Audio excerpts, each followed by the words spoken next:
Well, welcome back. We told you we've got a very special treat for you today. If you are a country music fan, and I mean a true country music fan, as I am, you're going to love today's interview. In fact, if you grew up with the true roots of country music, or you want that type of country music to come back, we're going to discuss that.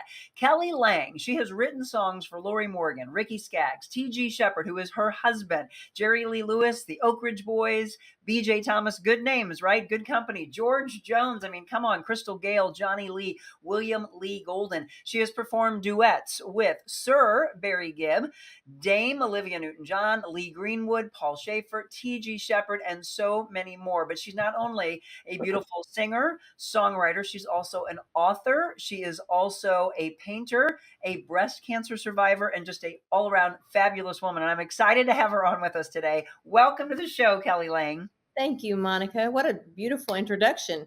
I'm impressed with myself after all of that. You should be. And we got to start off by saying thank you to a mutual friend of ours, Ning. We love you. Thank you for connecting us. And I look forward to coming to Nashville and getting a chance to meet you in person someday. We were just discussing how the two of you met over 10 years or so ago. Love the friendship and, again, the kindness. That's my whole show is about positivity and hope and light and faith. And just combining those kind of friendships. So I'm glad you met her, and now I'm glad that we get a chance to introduce my audience if they don't already know you. One of the things that I want to say, I watched your debut of your Grand Ole Opry performance and was just blown away. First of all, you and I both share the love for fashion. Your suit was stunning. Well, I know you said it was loud, but I thought it was stunning. It was very loud. It was Opry Goes Pink that night, Yes. And it was for breast cancer awareness, and it was very, perfect color for the evening. But we had to take it up a notch and do all the rhinestones, and it's a Nadine Marabi suit that my friend Kim Fannin bought for me as a gift. And the lady that altered it for me, if you look on the inside, I look like Porter Wagner. I had my name embroidered in it, Opry debut, certain date, So it was really a special, one of a kind to me piece, and I'll cherish it forever. Thank you for noticing. Oh, absolutely. So that was your solo debut. You would, of course, been gracing the stage with your husband and with others, but there were many people that probably thought that you'd already made your debut. That happened in what, the fall of 23? Yes, October.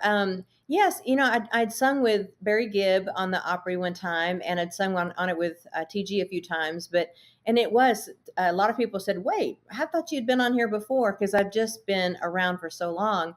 But to make your Opry solo debut, that was my first, and it was very exciting. There's Barry and I doing our show together. We did Islands in the Stream that night together. Oh, I love it. And you know what? It's funny because that very night before that, Barry and I sang for Kenny Rogers' induction into the Country Music Hall of Fame. I saw that. And that was really something. That was a highlight of my career. I enjoyed that. It was.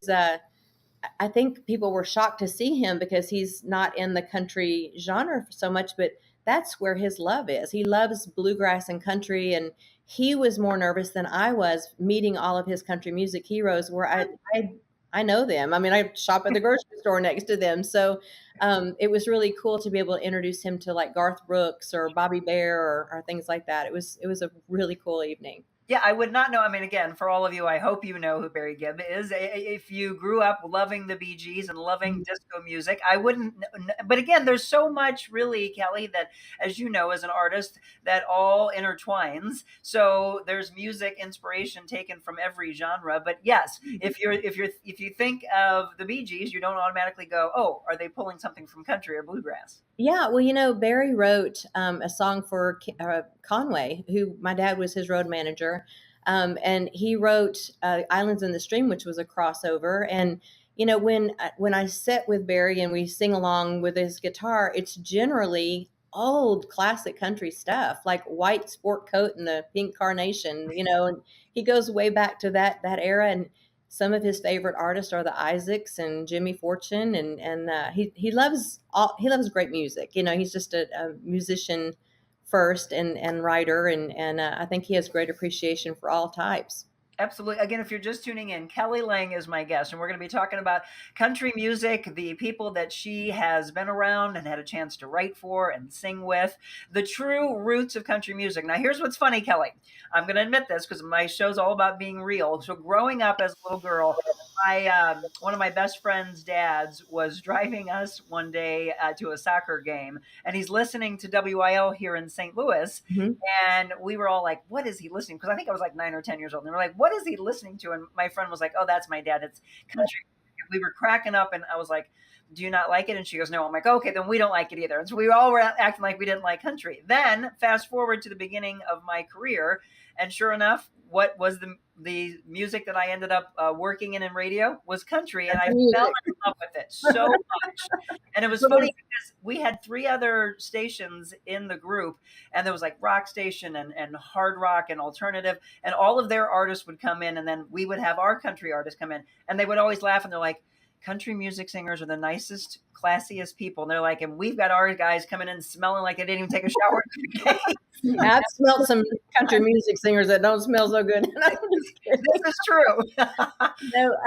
No, there's different eras of country music that I like better than others. I tease that, I married my favorite era, with TG, Sure. but I like some of the more current music, but I really like the 80s and 90s era the best. I think it's when I was growing up in it, perhaps, and I did a lot of shows as opening acts of people that I really admired, and I still stay true to that. That's my favorite era of it, and I love all different. My mother raised me on more pop stuff like Gladys Knight Oh, and lovely. Elvis, of course, and the Bee Gees and things like that. So I had a good combination of just great music in the house as I was growing up. But I started in country, and it's really funny because although I love and have a great passion for it, I also record some of those classic songs that my mother raised me on too, on a couple of albums called Old Soul and Old Soul 2 Mhm. in honor of her. And I've really enjoyed doing both. Well, you named obviously some incredible artists. Gladys Knight, I've had a chance to see. We actually did a backstage thing with her, and I'm like, wow, what a class act. I mean, but again, don't. I mean, wouldn't you say this to everybody? Be as diverse as you possibly can be. Yeah, Because I you're mean, gonna find stuff you don't like. yeah, there's the writer that wrote Midnight Train to Georgia, Huh. and Best Thing That Ever Happened to Me. His name is Jim Weatherly, and I've written a song with him many years ago. He's since passed, but I'm getting ready to record it and put it on a new project coming out. Oh, So fantastic. music is timeless and it crosses all genres. It could be country, could be pop. My goal in life is to meet Gladys Knight. Of all the people I've met, she's the one that I have not had an opportunity to yet, but she's my all-time favorite vocalist. She okay. My best friend, who's one of my assistants, she's gonna love hearing. I told her she was gonna love you anyway, but now she's really gonna love you. I took her to see that show here in St. Louis, Right? and again, it was just this very quick backstage, and we were like, "Hi, Miss Gladys! Oh my gosh, you're amazing!" I mean, she was incredible. I She would was die. singing. I'm normally not speechless, but that would be the time I would be. That's exactly how she was. She was like, "Oh my gosh, I was this close to her." I'm like, "Yes, I know." She was singing with somebody who is my one of my favorites is Peebo Bryson. So Peebo Oh, was opening for her. We did get a chance to do a long interview with Peebo, but unfortunately Gladys wasn't doing interviews. But we again, yes, what? She's just a beautiful, beautiful lady. mm. Again, if you're just tuning in, we're just gushing over incredible artists, but you've got one right here on the screen with you, Kelly Lang. Kelly, when I was listening to your performance at the Grand Ole Opry, and just listening, you have such a beautiful voice and a great storyteller, and that's what I love about really great artists. You reminded me of growing up and listening to the Mandrell sisters. Your vocal quality, Barbara and Louise and Earlene and all of them, I was like, oh gosh, she just has that, and the way Dahlia is and Reba and just that type of Thank gorgeous you. classic country, which again, a lot of people are saying that they're longing for that and they're hoping for that to come back. You just mentioned that you like some of the new stuff. My husband will always say that he enjoys, like you do, the era that I worked in country radio, which was the late 80s, early 90s, Yeah. and mid to late 90s. But now it's, I don't know. What do you think of where country music is going? Do you think it will continue to pull maybe from some of the past? I'm all for evolving different types of music, and I'm all for revisiting the past a little. I think it's really cool when I see a new artist reach backwards and pull somebody new. For instance, I loved that Blake Shelton pulled the Bellamy Brothers forward and had them opening for their shows. And I love when they bridge that gap. I think it's really, really cool. And I like to write for some of the new artists, but I don't know. I don't write for radio. I tend to write for a voice or a project that I like to hear, but it's really cool when you combine both, is what I'm trying to say. As far as where it's going, it's confusing to me. Some of the new artists, I'm like, wow, that I didn't see Jelly Roll coming, but I love Jelly Roll, you know? So I think it's just, I love his message. You know, I think the story that goes along with the artist intrigues me just like it does you. What a great influence he can be on people coming up and teaching people that it's never too late, or you know, you can follow your goals no matter what your past situation's been. I really love that. I think it's really cool.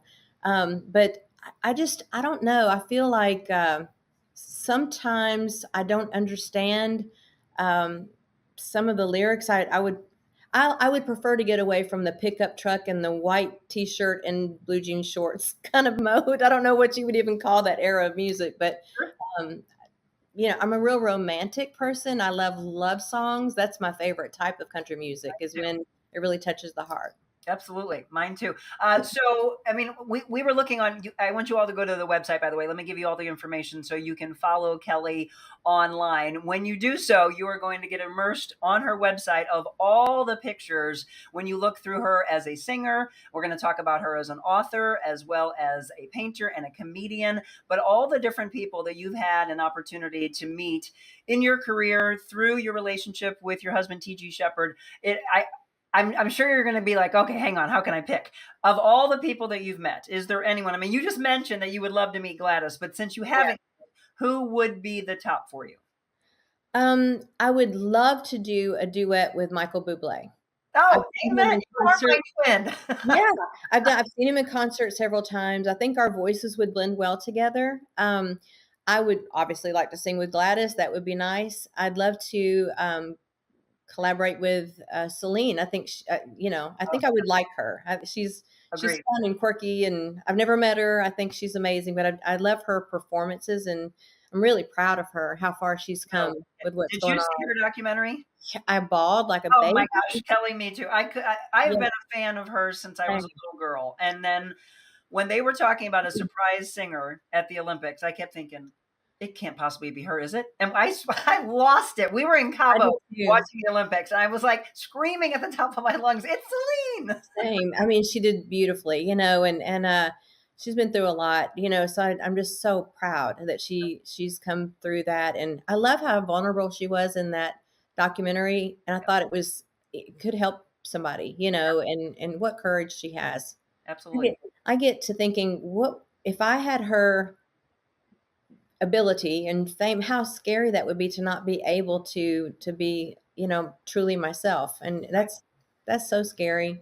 Absolutely. Again, if you're just tuning in, Kelly Lang is our guest. We're talking about country music. We're talking about life. Again, looking through some of the pictures. So, somebody that you have met that I wish my director would have pulled this picture is someone I have on my bucket list before I get out of media that I want to interview. Dolly Parton. I mean, who doesn't want to interview Dolly Parton? Dolly is amazing. Actually, when I was 18, I was on Ed McMahon's Star Search, and I did two of her songs on there. And when I got home from doing Star Search, I was on there three times. And I got home and I went to go see her at the Opry House, and she was so sweet to pull me up on stage and thank me for singing her songs on Star Search. I didn't even think I was on her radar in any way, you know, but that was really, really cool. And, you know, I don't see her very often. And when I do see her, it's always briefly, whatever, but just to be in her presence is just remarkable. Yeah. I mean, that woman is just the queen of everything. But Oh, you're yeah. right there, though, Kelly. I mean, the things that you've done. We're talking about obviously from a singing standpoint. Let's talk about you as a painter also. And your paintings are hanging in some very. I'll let you do the name dropping. Very high end people. Well, okay. Painting is not my forte. I don't even think I'm a good painter in any way. It's just something that I happened to fall into because my brother paints, my mother painted, and TG thought, well, you could probably paint too. You're pretty creative. So he bought me a little oil painting kit in my 30s, and I thanked him for that by painting him a little coffee cup. TG wrote the Folgers theme song, The Best Part of Waking Up, okay? Yep. So I painted him this little tiny coffee cup. And TG, can you bring that to me? I want to show it's just right over there. I want to show you the painting. It's little. So when I took it to get it framed, this lady, she said, I want to buy this from you. And I'm like, what do you mean you want to buy? Well, I just did it as a gift for my boyfriend. And she said, this is really special. So I ended up painting another one for her and selling it. And then I started selling more. And then I started thinking, wow, there's something to this, you know. And I began painting. This is the little painting that I did. This is my first painting I ever did. Oh, I love it. So anyway, he thought it was cute, and I just kind of went from there. And then I started painting people's pets because I'm a pet fanatic, Yep. and I painted Barry Gibbs, 3 or 4 of his dogs, and Olivia Newton-John's. I painted her dogs, and Justin Timberlake's mom's dog, and Larry the Cable Guy's dog, and Oprah's dog. It just was weird that these just happened to end up in these. There's Olivia. Oh, she and I were really close friends, really, really close friends. And I miss her terribly. She wrote the foreword to my book, as a matter of fact. I was just going to mention that. Yeah. Absolutely. Anyway, she had I painted her 2 dogs, and she ended up hanging them and putting their collars. They'd passed. They put their collars on the edge of the frames when she hung those. I thought that was really sweet. Oh my gosh, absolutely. And so again, big animal lover. We were actually before Kelly and I went on, we were talking about our dog. She just took her dog to the groomer. She's when we were setting this up, she was like, "We should do it when the dog's not around because the dog will bark." And I'm like, "I your dog's not there to bark. My dogs are behaving right now." But you and I are both big animal lovers. You want to tell everybody the name of your beautiful dog? Sure. Okay, her name is Coco Chanel Shepherd, and her name fits her. She is a diva through and through, and she was really docile and very quiet before she got that name. The second we named her, she turned into, you know, Mariah Carey. It's the diva of all divas. She talks loud. She's a flamboyant. It's hilarious. She knows she's a princess. Yes, well, she knows she's the queen. Oh, yeah. She's the queen. That's right. Kelly was saying that I think I feel the same way about my dog Adelaide. We're just living in her home. She's in Mhm. charge, right? She owns the joint. Yes. Exactly. Again, so singer, songwriter. We're going to talk about comedian as well. So, how did that come about? I think what I was reading is, did you need something during? Because I mentioned at the very beginning all the great things about Kelly, but the one thing that you mentioned when you were at the Grand Ole Opry for your debut performance was all the people that were in the audience that had been affected by breast cancer, all of those who were going through breast cancer. I mean, I don't know how everybody in that audience didn't raise their hands because somehow, some way, someone that's associated with that. You are now a survivor. How many years? 20 years. Wow. Just celebrated my 20. I know. I'm in such shock over it. First of all, it's weird that it ever happened to me. I don't look good bald or green. I noticed that really right away. So I'm grateful Even not. though TJ told you were beautiful, right? At that Yes, he did. He did. So it is. I just am so grateful to still be here. I know so many women that went through that, including Olivia. She was a great mentor for me to think positively and not get down and switch gears in your head if you're thinking sad, thoughts. And I moment. learned so many of my life lessons from her, that I actually put into my book, I'm Not Going Anywhere.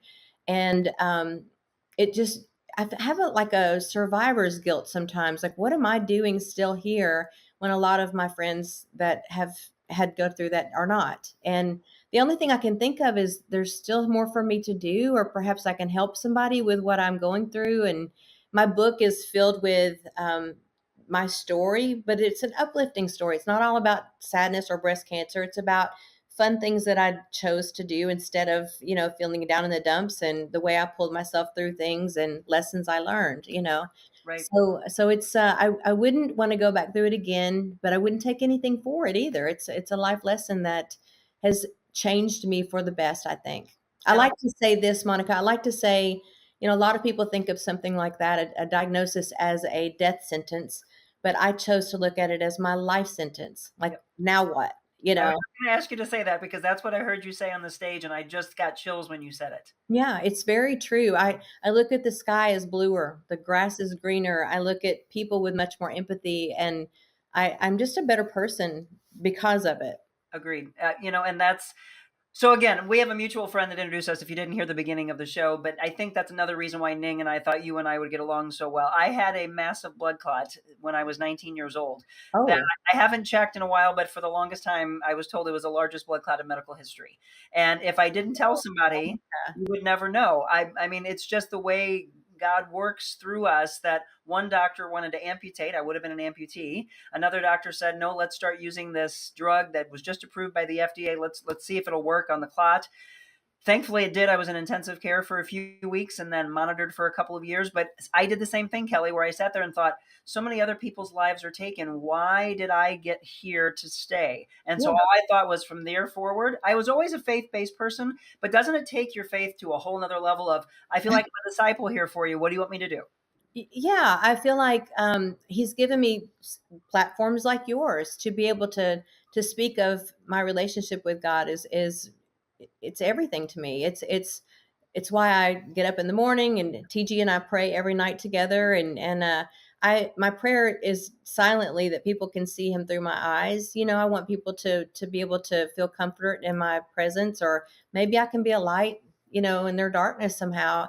And I don't even know what I could do to help somebody, but just by being alive, I think I wished I had somebody like me when I was 36 and diagnosed. I was a single mom of two little girls, scared to death. I had nobody my age that I could relate to.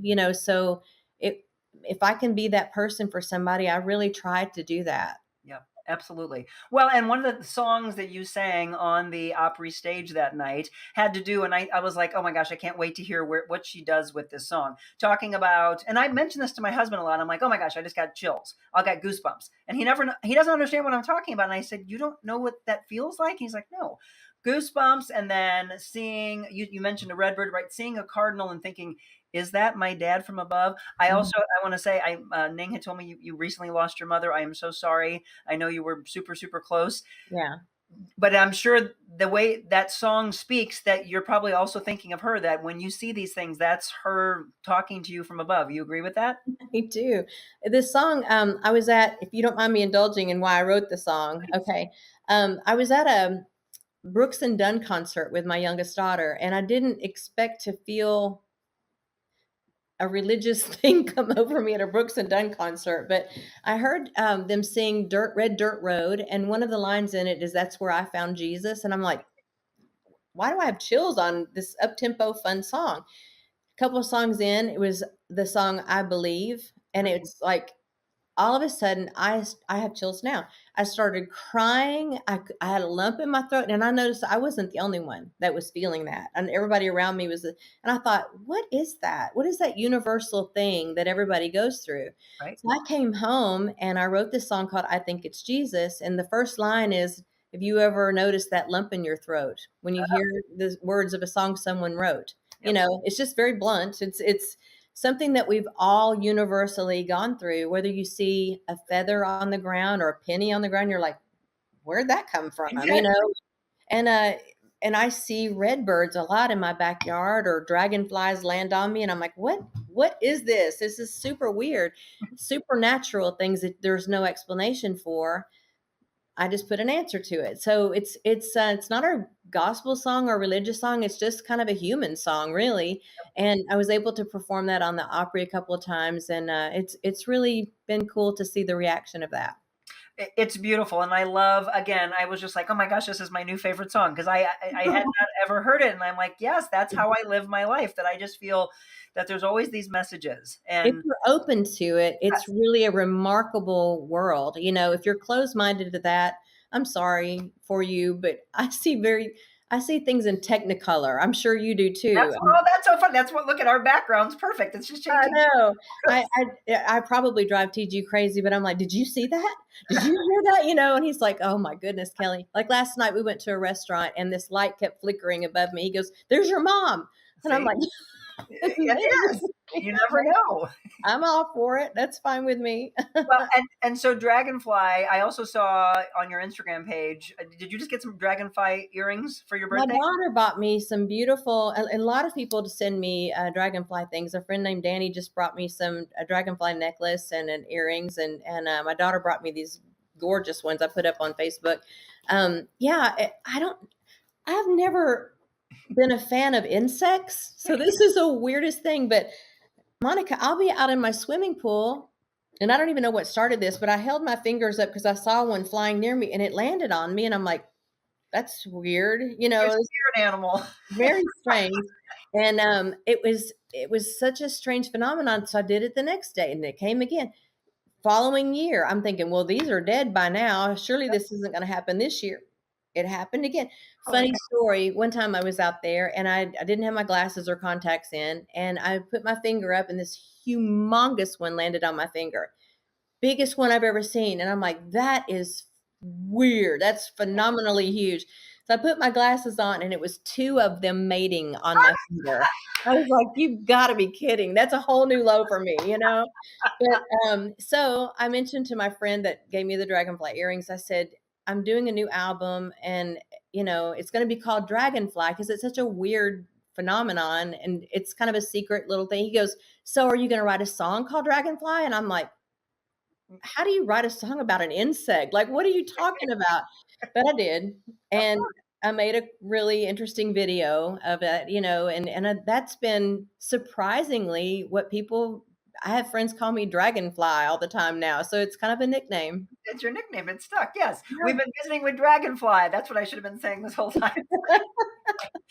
We also have to talk about this. Congratulations. And I know that you just got this in the mail and it was autographed for you. So Kelly has the state song of Tennessee. I mean, come on. There's so many things you have done. You are truly remarkable. What does this mean to you? Everything. Actually, I wrote this song 16, 17 years ago for my mom. She and I were driving through Hendersonville, and if you've never been to Tennessee, it's really, really unique and beautiful. The hills, the mountains, the rivers, the music, the heritage, everything is really neat. But I had not seen it through her eyes until this day. And she says, look around. It's so beautiful. It's so, everything enriched. And I'm like, okay, Mom. She said, you should write a song about it. I'm like, again, I was like, how do you write a song about a state? I went home. As a gift to my mother, I wrote this song called Under a Tennessee Moon. And I never thought anything more about it, but it encompasses all the three segments of Tennessee, whereas Memphis is, the blues and Elvis, and the central part is Nashville, the Opry, and the other parts is like Bristol and Knoxville and Chattanooga and all that kind of stuff. So it's kind of like taking a trip through the whole state. And fast forward all these years later, it got to the right hands, and the Tennessee government recently made it up there with Rocky Top and Tennessee Waltz. And the governor just gave me this beautiful proclamation, and my mom got to join me in meeting the governor and got to see me perform it on the Opry stage. There it is right there. Yeah. And it was just so fulfilling because only 3 months later she passed. I am so sorry. Yeah, me too. There's Governor Lee. And it was just so sweet to have my mom. She was dealing with some memory issues, and it was she was there with me in the governor's office. And so when we left, I said, Mom, wasn't that fun meeting him? And she goes, now who was he now? But to me, it was priceless. To me, I was like, wow, but to see her face in the audience of the Opry was very full circle moment for me. Well, I'm sure she's very, very proud. Obviously, quite accomplished. I mentioned earlier, and I didn't realize he actually did pull this picture. So we were talking about all these incredible people that Kelly has met in her career, the friends that she's had. We do actually have a picture of her with Dolly and with Dirks. So yeah. Dirks Bentley, I brought him out on stage back when I was working for WIL. He was Sweetheart. barely known. Oh my gosh, he was so sweet with his little curly hair. Yeah. Nobody really knew him. He was really starting out in his career at that point. But what a class act and what a talented artist.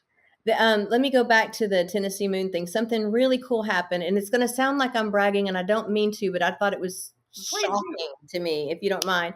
So TG and I do this annual show here in Nashville around CMA West Fest week, and it's called Country for a Cause, and we raise money with a lot of different artists on the show. Huge artists, some up and coming artists. It's just such a fun night. We raise a lot of money for Monroe Carroll Jr.'s Children's Hospital at Vanderbilt. Mm-hmm. And imagine my surprise when I wrote out the hand lyrics to my song, and it had just become state song, and they auctioned my lyrics off. And, I was thinking, I'll do anything for kids. I'll do anything for the Children's Hospital. And so I wrote them out, and I thought, they may bring $100, just anything.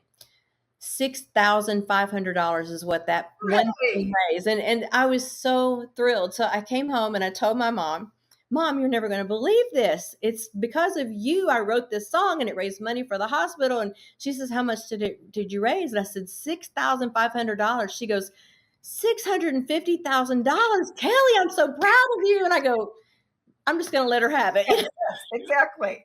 Yes. Let her have that. Yeah, it was cute. That's incredible. Again, the giving spirit that Kelly has, just you can see it. It comes through the screen. The part that I want you all to know also, which I was mentioning earlier, again, going through anything like being diagnosed with cancer and then thinking, how am I going to get through the treatments? Or I need something to take my mind off of it. Is that where the idea of this came about? Oh, Lord. I could have gone all day long without that. XOXO. Tell us about XOXO. Well, I had gone through treatments and I was going through some final treatments when she came about. There's Lori Morgan in the photo. Matter of fact, Lori just recorded 3 of my songs for her current album. I love it. Anyway, we were writing together, she and I and her pianist. And the subject of crazy over-the-top fans came up. And she said, they always act like they know you more than they do, but they get your name wrong or your songs wrong. And they look a little kooky. And so I just thought, as a joke, I would go home and scour through all of my things in my closet and come up with this crazy character and show up at the next writing session. And that's who that is. That's like a country western singer, and so I thought it was one and done. I really didn't think any more about it. She goes, oh my gosh, Kelly, we got to come up with, what's her backstory? So I started coming up with her backstory, that she's from Bucksnort, Tennessee, and she wants to be on the Opry, and she's a little off, So then I started doing these little cameos with like Ricky Skaggs at the grocery store and Scott Hamilton on the ice. And, it was just a joke. It really, truly was a joke. And I didn't think any more about it other than it made me laugh, And so we put these videos out, and I had thousands of people throughout the years. I'm going through a sad time. I turned that on and it made me laugh. And then it turned into the Tennessean did this huge article on me. And when you Google me now, the first thing that pops up is XO. And it's like, please, let's erase this. I tried to kill her off a few times, but then Governor Huckabee had me. That's what I was watching. Oh my gosh. And it took it up another notch, So I try to kill her and I can't get rid of her. You cracked me up when you said Sean Hannity. I'm like, oh my God. Oh, I know. I'm like warped. But if you really get to know me, Monica, I'm more like XO than Kelly Lang. So It's really a twisted mind in here. But I love it.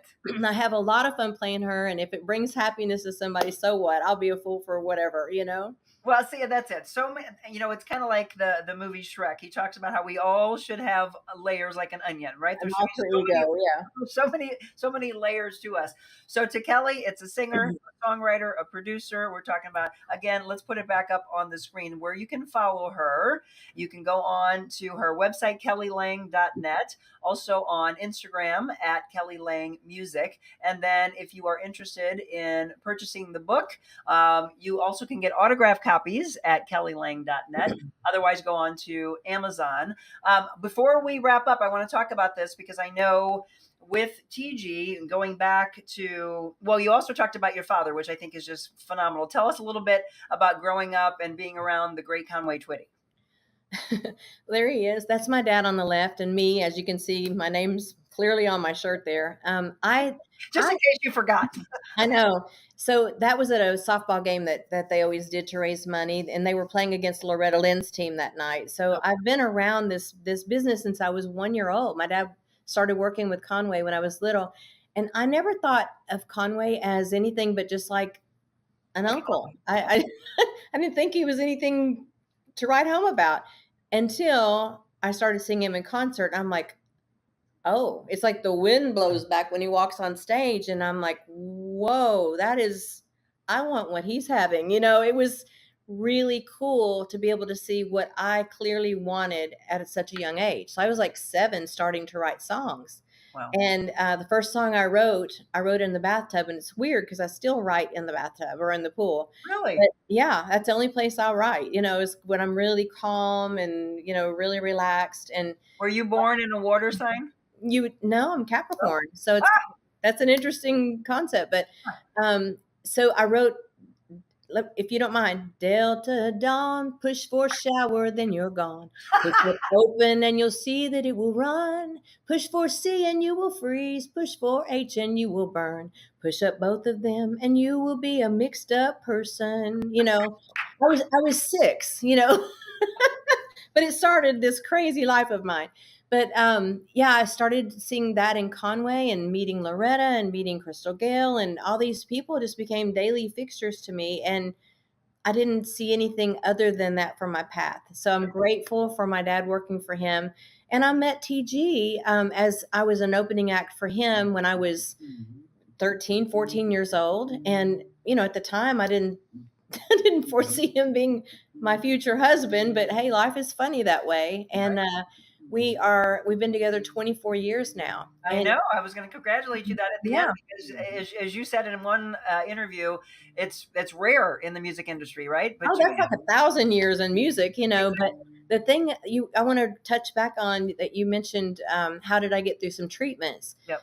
We were not married at the time. We were just dating, and I thought, wow, this is his way to go, and I'm not going to survive this. And at the time, my kids were young, and he wasn't in a place where he felt, comfortable committing. And it was just, I was like, now's your time, and he would show up at every chemo treatment and every MRI, and they would let him come in and hold my hand and sing to me during those MRIs. And if anybody knew TG Sheppard at the time, they would, there he is. They would never think of him as being that. He's such a loving, supportive partner to me. And man, it's just been a wonderful, wonderful life. Since he came into my life has just been nothing but fantastic.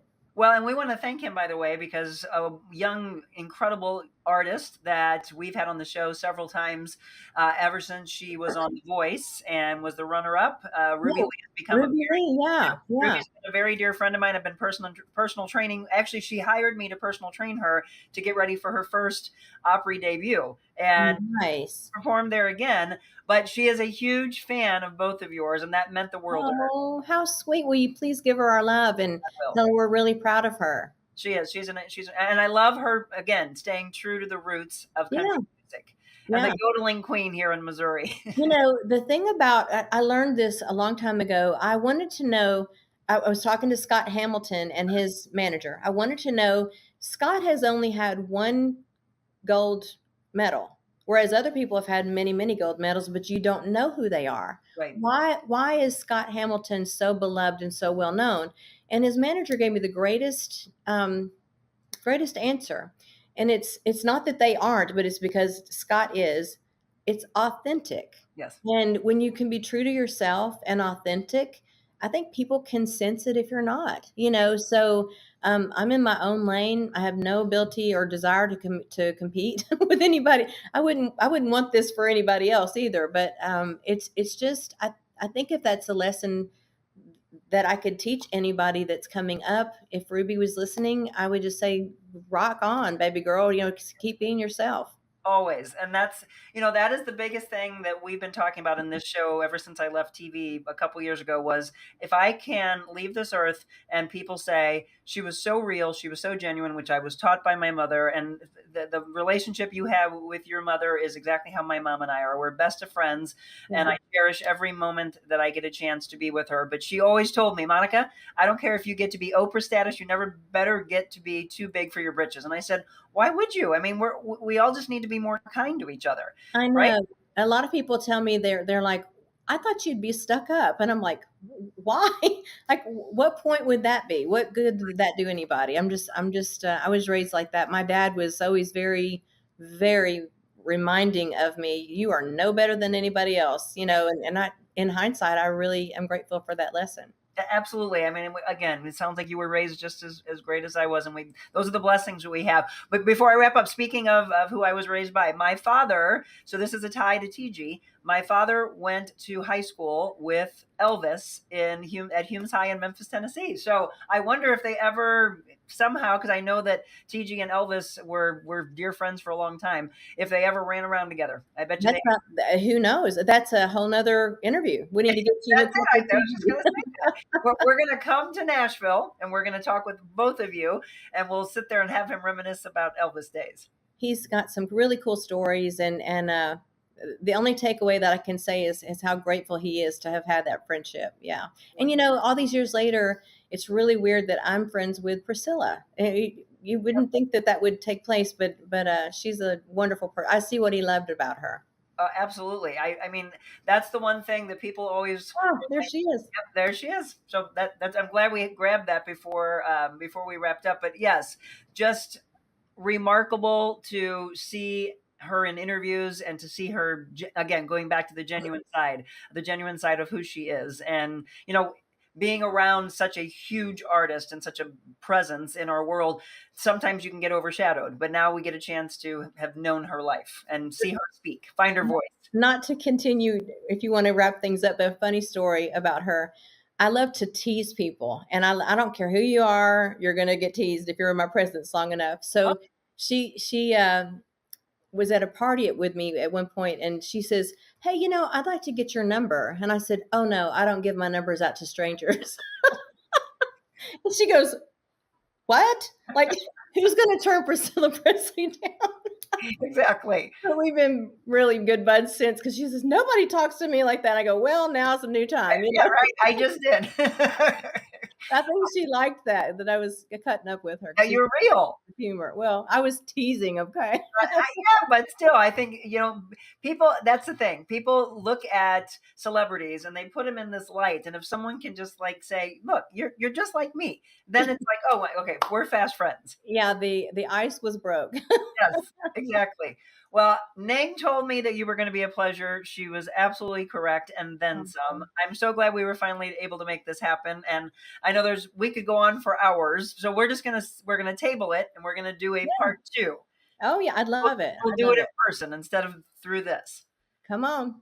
Come on, we'll do it together. Thank you so very much. You've been such a pleasure. And again, everybody, I want you to go on. Are you on Facebook as well, or is Instagram? Too much.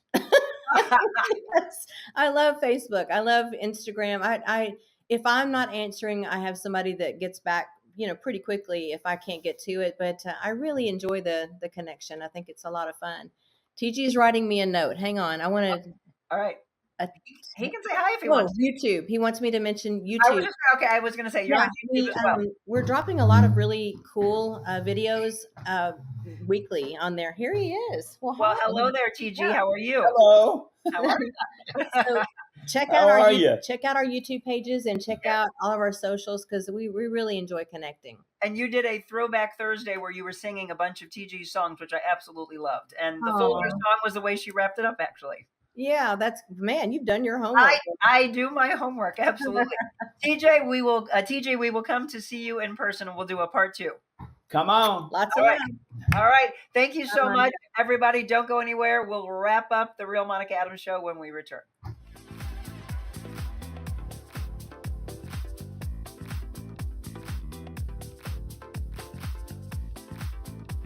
All right, everybody. Thank you so much. We're going to wrap up with our devotional. This is from the Jesus Listens series from our friend Marilyn. Thank you for providing us with this, as well as the Jesus Calling book. We are wrapping up the month of January tomorrow, starting February already. King of Kings, you are my Lord. I delight in relating to you as my friend and the lover of my soul. Yet I realize that you are also Lord of Lords and Kings of Kings, sovereign over all. I can make some plans as I gaze into the day that stretches out before me, but I need to hold my plans tentatively, anticipating that you may have other ideas. The most important thing to determine is what you want me to do right now.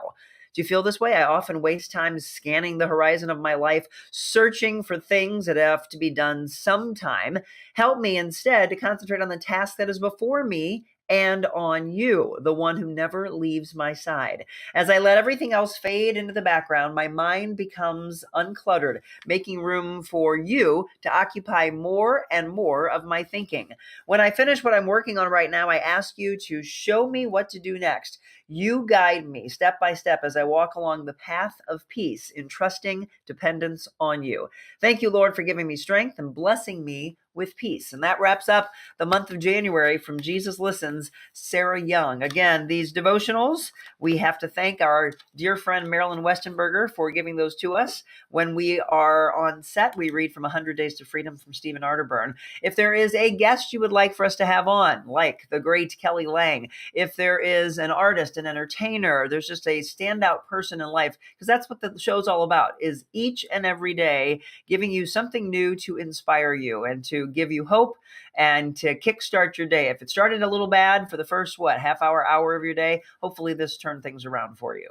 Marilyn says, great read. My future is in God's hands right now. Absolutely. So I know she's been struggling with a back surgery that she had. I hope you're doing well. Thoughts and prayers going out to you. And for that matter, let's say thoughts and prayers to anybody that feels that they're suffering right now and needs the extra little oomph from our community. I hope you have a beautiful, wonderful weekend spent with family and friends. And then we'll be back with you again, never again to be seen in Richmond Heights. Moving forward, we will come to you live from where we're going to be, and we will have multiple sets for you. Some exciting things to come, including a cooking show. So yes, that means we'll bring back the Barking Baker as well. And don't let me forget, next week we have Wet Your Whistle Wednesday with Defiance Ridge Vineyards, and we're going to have a little chocolate and wine together. And then Thursday, it's back, Positive Talk Time with Jessica Cook at Yuppie Puppies Forever Rescue. So those are on tap for Wednesday and Thursday, and then we'll fill in the blanks on Tuesday and Friday as well. Love you all so much. Remember, have an incredible weekend. Share the love of kindness between every single person you meet, strangers and loved ones alike.